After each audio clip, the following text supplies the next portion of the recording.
Hi there, Nitu. So let's take a look at the set of essays you've sent us. The first one is about international marketing. Here's what you wrote.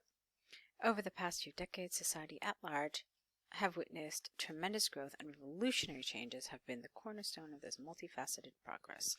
It may not be hyperbole to state that global marketing has been the core element and inviolable subset of this matrix of progress. Some people argue that international marketing has a detrimental impact, while many believe that it helps in dissemination of knowledge, language, and culture. This essay will discuss brighter and seamier aspects of global marketing and vindicate that this trend has more benefits than any meager drawbacks. All right, Nitu, so let's talk about this. The grammar is fine, so that's good. Your structure for your introduction is also fine. But what I see here is a little too much effort to use high-level words. Now, why do I say it's too much effort? And that's because basically some of the word choices you've used are just they're not natural. They don't create certain collocations. They just, how can I say this? When you're reading an essay, you somewhat expect to see a certain word follow. This helps ease, this helps understanding, and some of your words were, and I can tell you've spent time trying to acquire some of this vocabulary, but using it incorrectly is sometimes just as bad as not using it at all. So, all right, when you talk about an inviolable subset of this matrix of progress, or when you talk about the brighter and seamier aspects, it's just a little too much, okay? So, you're aiming here, yes, for high-level language, but also for natural sounding language. So that's something I want you to work on a little bit, okay? So here, you could have really just simplified this by saying something like it may not be hyperbole to state that global marketing has been the core element of this progress. And that's really more than enough, okay? And then here, in the dissemination of, all right, that was grammar. And then here, okay, vindicate was absolutely the wrong word, okay? So you could have said instead, this essay will discuss the positive aspects of global marketing and support that this trend has more benefits than any, has more benefits than drawbacks. That's all, okay? You're aiming for clarity. You're aiming for accuracy, okay? So sometimes that means having to sacrifice some of these words, all right? Let's move on. To begin with, the opponents of global marketing, know the here, suggest that it has negative effects not only on people's mentality but also their lifestyle. Many individuals, especially the younger generation, have fallen for this trend, which has changed their eating habits. For instance, as per the recent survey conducted by Health and Nutrition Association in India, association should probably be capitalized, comma goes right after the word. About 58% of the population opt for McDonald's, spell it correctly, burgers, S, over traditional Indian food, which certainly has more nutritional value. This only indicates, S, that international marketing influences prevalent customer, careful with your spelling, food habits, S, and eventually deteriorates, ES, their health. All right. You did an okay job here. It wasn't bad. It was fine, actually. A lot of it was accurate. Yeah, I did correct a number of things here in terms of primarily grammar. I think you needed to say more. You just told me that the younger generation has changed their eating habits. Okay, great. And now they're eating McDonald's. And McDonald's isn't as healthy as Indian food. But where is this idea of an invasion and an intrusion? Okay, you needed to say more about this. You needed to go a little further into detail. You needed to develop this idea of invasion and intrusion a little more. Okay, it just felt underdeveloped to me, like there was more to be said. Also, let's see. All right, yeah, that's fine. Now let's look at the other paragraph. On the other hand, many people believe that global marketing aids people in understanding foreign culture, which is immensely important in today's globalized world.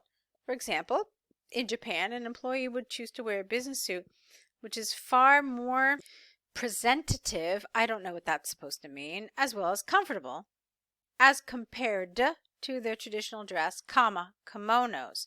For this reason, many global brands such as Allen, Solly, and Louise have enormous sales in this country thanks to global marketing.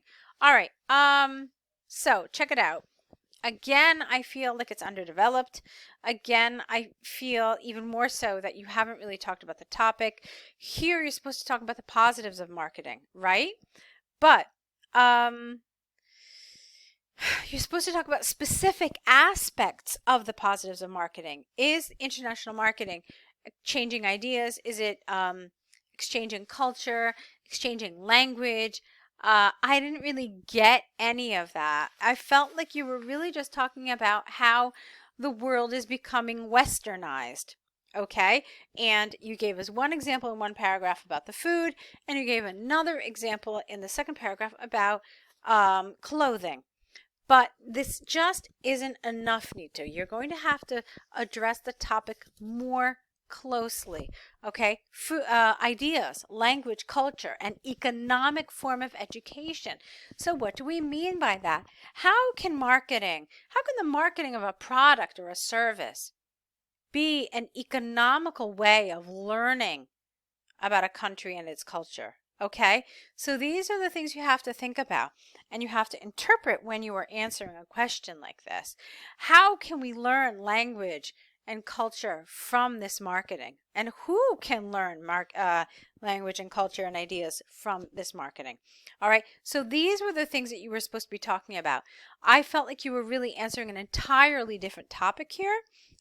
Basically, just give me examples of westernization in the East, and that's what you did. You didn't talk about invasion and intrusion in the first paragraph. All you did was really talk about the negative effect. And here, I wasn't really sure if you were talking about the positives or negatives. I mean, the only thing you said is that a suit is more comfortable than a kimono. All right? So, you didn't really talk about the positive effects. Like I said, the sharing of culture and language and so forth. So let's look at your conclusion. In conclusion, although no comma, global marketing has drawbacks, in my opinion, it helps in cultural exchange, sharing of ideas, and knowledge transfer, comma, which is far more beneficial than any downside. All right, that's fine. So I think, Nitu, you should have a good idea here about what I thought the strengths and the weaknesses are. There are things that I want you to look at. For me, the biggest thing here was task achievement, absolutely. And then, of course, there were some of those vocabulary things that started in the beginning.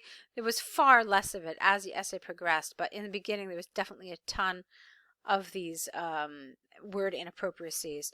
And then some grammar mistakes, but coherence and cohesion was fine. For me, I'd like to see you work on your task achievement. Let's take a look now at your task 1. All right, now let's take a look at your task 1. It's the English and homestay. So, dear Mr. Thompson, my name is Nitu, and I'm writing this letter regarding my visit to the UK for an English and homestay program. I am a final year computer science student. I'm extremely excited as it is my first visit to the UK. I would like to thank you for agreeing to host me. I am really grateful to you and your family. All right, so far you've covered absolutely what you need to cover in your introduction. It's 100% appropriate. This is exactly information I think that the introduction should cover. However, what I found is a lot of repetition in your sentences. There's absolutely no variety. Look at this. My name is Nitu, and I am writing. I am a final year. I am excited. I would like to thank you. I am really grateful. Like every single sentence starts with I am, or I would. So you absolutely have to break this up a little bit. You have to change around your sentences. You have to use more variety in your language, okay? So, moreover, I would like to know the current weather condition in the UK so that I can pack appropriate clothes with an E here. You wrote cloths. Also, I would like to know the popular tourist, no S, places in the UK so that during the weekend I can explore them.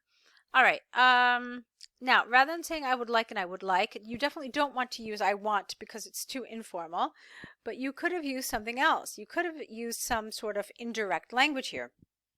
So you could have said also, could you possibly tell me the popular tourist places? Or also, would you mind telling me? Or also, could you name some popular places? So some things like that would use some indirect speech so that it's not so repetitive again. I will be starting from India on the 11th of April, and I will be there the next day around 3 p.m. I have already got the address, so I will manage to reach your home. I look forward to meeting you soon. Yours sincerely. All right, that's fine. The word count looks okay. Let me just double check. No, actually it's not. This is what's counted by examiners, not the dear Mr. Thompson and so forth. So it's actually a little short. It's 140 words. And as you know, it needs to be 150. So if I could have done something, I would have added a little more here. All right. Definitely added a little more here. Also, I would have possibly added a little more here. It says ask some questions. What did you say? You want to know weather. You want to know tourist places. You could have asked a couple of other things. You could have maybe explained a little bit about yourself. You could have said, oh, you know, since I am a computer sciences major, could you let me know if there are any, geez, I don't know, computer stores, internet cafes, anything, okay? That libraries with high-end computers that, I don't know, would allow me to complete my work. So there were lots of things you could say. Or you could have said something else about your interests, like, you know, maybe you're a vegetarian and maybe you would like cuisine from your country. So ask, because it says some, and some implies definitely more than two. So it would have been nice if you had included a couple other things. Like I said, I also thought this could have been added to. You said I have already got the address, so I will manage to reach your home. I thought you could have said a little more about that since this was such a short letter. Perhaps you could have said, please let me know if you plan to pick me up or if I should make arrangements for my own ride to your home. So, I mean, that at least would have been like 15 words just on its own. So that's the kind of thing you could have included. All right. So, Nitu, I see a lot of really nice things in your writing. A lot of this is very solid. A lot of very good things, but there are also some things that I think you could work on. So I would like to see you on the course if that's something you're able to do. Lots of information on how to really, really, really improve your score to get the score you deserve and the score you need. So let's see if we can see you on the course. I look forward to it. So best of luck to you.